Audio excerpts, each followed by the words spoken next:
Yeah, I think that things are going to start to accelerate. I don't know if you're keeping track of this, but the parents' rights are starting to infiltrate into the school systems, and we have a lot of states now that are putting legislation in place that has the money follow the kid.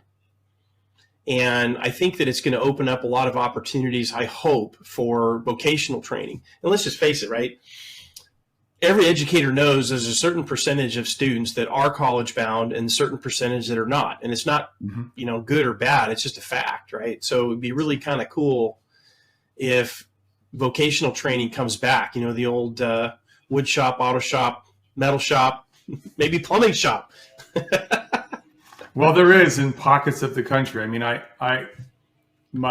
part of my career before I got to Interplay was I taught in career and technical education in a school in Pennsylvania near Lehigh County. It was the county tech school, and it was a plumbing heating program, and I really got it off the ground and took off like a rocket. And I was just spitting out apprentices like no tomorrow.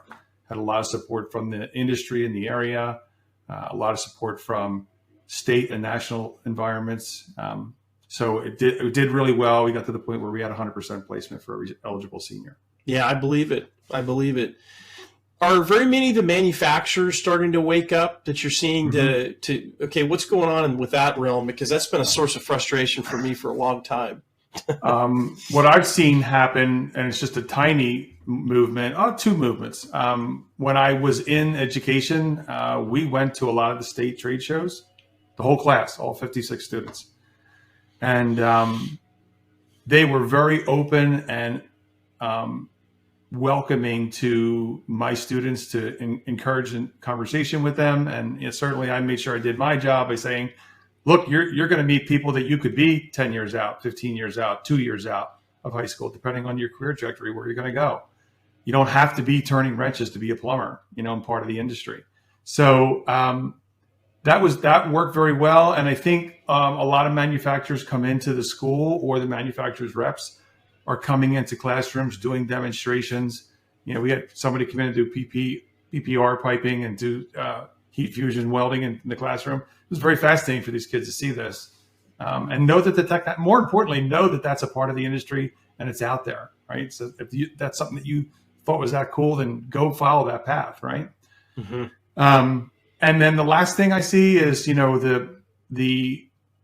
lot of the wholesalers will combine efforts with a rep, and they will build a trailer with boilers, water heaters, a training trailer, fixtures, luxurious bathrooms, and they will pull those things into the parking lot outside of a classroom, and they'll do an education about it. Like, how do you think all this got here? If we do a bathroom, we did a remodel, do you think they just threw everything in there and drove the truck around the block and hope it got where it's supposed to be, or did you think somebody actually designed this with a CAD program and has an artistic eye, right? Right.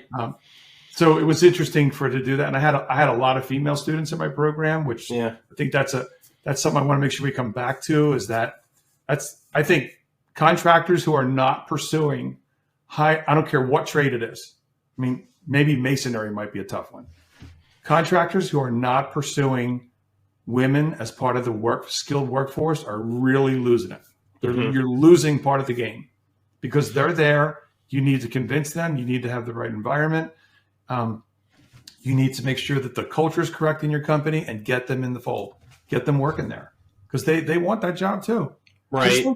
Just like there's men that aren't good at pushing a pencil. Guess what? There's women too. And they can learn. They can do the way the industry is for almost any industry now with safety involved. Half the stuff isn't anywhere near as heavy as it was years ago. The technology has changed that because of safety alone.